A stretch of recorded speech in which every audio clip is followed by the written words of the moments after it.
All right, so for this critique, we're of course going to look at the post-processing that was done, more looking at it in regards to how it affects the meaning of the image. We'll look at the light, the composition, the editing, like I said, and then what's being communicated. We're first looking here at Nik's image, and this is the original image that Nik turned in, and this is the edited. So we'll go ahead and do our critique from the edited, but I'll kind of flip back and forth. The light that's being used here is really beautiful light. You can see that in the original image, and it's made even more dramatic in the edited image. It's softer light coming in from the side, nicely illuminating the subject, creating a lot of dimension on the face, and you can see that that's edited pretty heavily to add to that dimension.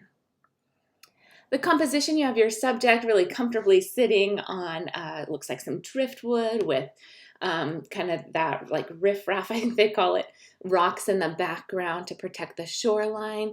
But it's shallow depth of field, so we're not having any distracting elements, but it gives us a really nice sense of place. It has a very peaceful feeling to it. And by giving him extra room above him and around him, that adds to that peaceful feeling. I think giving him even more of that room down below him would add to that feeling of calmness that you want to exude from this image.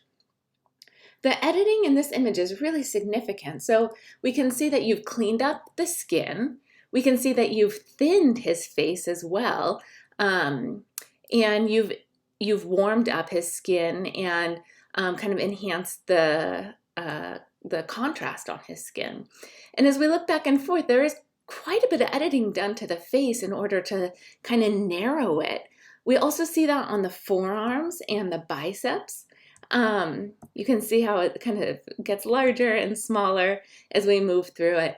Now, if we look a little bit closer at this line, it's not quite straight, so I would be very careful of editing something and it not being quite straight there. But other than that, I think it looks pretty good for the editing side of it. It looks like you made him stand out from the background, and this line here looks a little artificial to me, but it does in this image as well, so I don't know if it's an editing or if it's just the way that he's standing out from the background. The communication, and I do think the communication is improved by the edits that you've made, especially given the light and the warmth of his skin. I think that adds to this feeling of relaxation and just kind of chilling out and looking out at the ocean. This is the next image that we have, and this image is by Linda. And this is her original image, and this is her edited image.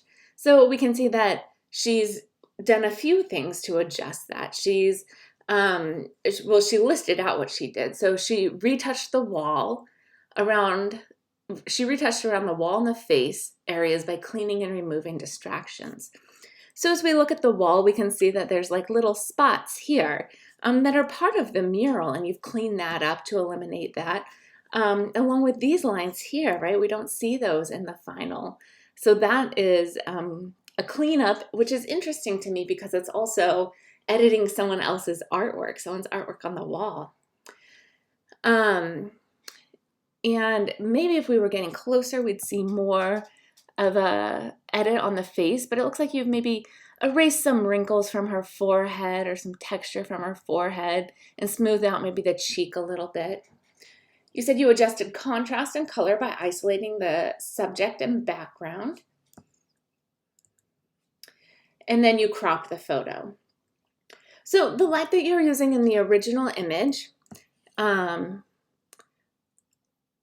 is kind of open shade, right? It's a little bit on the flat side. It's not adding much direction or dimension, I should say, to the subjects. It's a little bit flat. And I think that separation from the subject in the background could also be enhanced if you had light that had a little bit more direction to it that would allow her to seem more three-dimensional and not kind of flatten her out into that background. So that would be something that could be improved by light. The composition that you have your subject down at the very bottom left-hand corner of the picture with this beautiful mural behind her. And Normally we would think of the background being more subdued and the subject being the bright colors, but that's the opposite of what we have here. So that's a kind of an interesting switch on things. Now, what we do have here, I think, works really well where we see the mountains above this subject. That makes her seem even smaller among the big mural.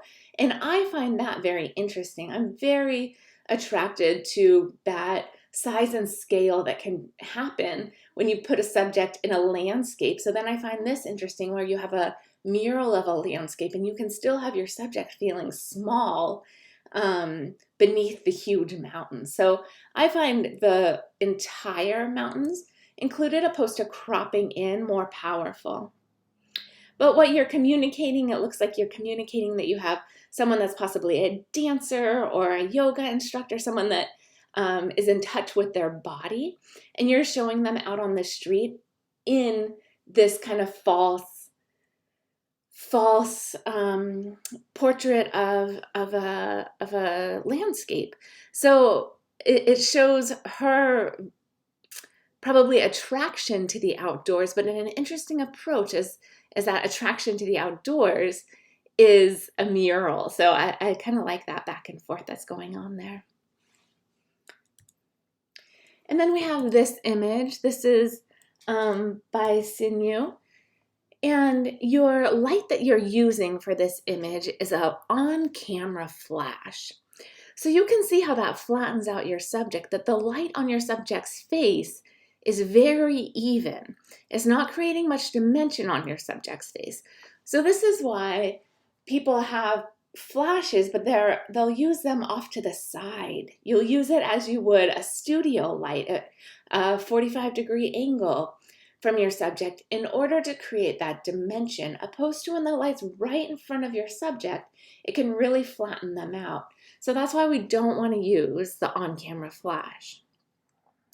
The composition, your subject is down at the bottom of the frame. There's a lot of space around her. It looks like maybe she's in front of a painting or something. And as we're looking at this, she's cropped into a kind of an abrupt area. So she has a lot of space around her, but she's cropped in at the bottom pretty abruptly. So I don't know if that's adding to the meaning of this image, where she's kind of in her own world, in her own space, as she has her headphones on and she's in this empty landscape or empty scene behind her. So that's kind of an interesting approach. I would prefer to see more of her and what exactly she's doing so we can be more involved in what's happening in this image. And then this is your edit. It looks like you've zoomed in and you've edited out some blemishes on her skin. That's the main thing that I'm seeing here, and that's great. There's no need for it to be a lot of editing. Like less editing can often be more. We can see some lines that you've created as you've spotted this out. So if you have questions about how to spot out blemishes, I might be able to point you to some videos in the library of resources if that is something that you're curious to learn more about.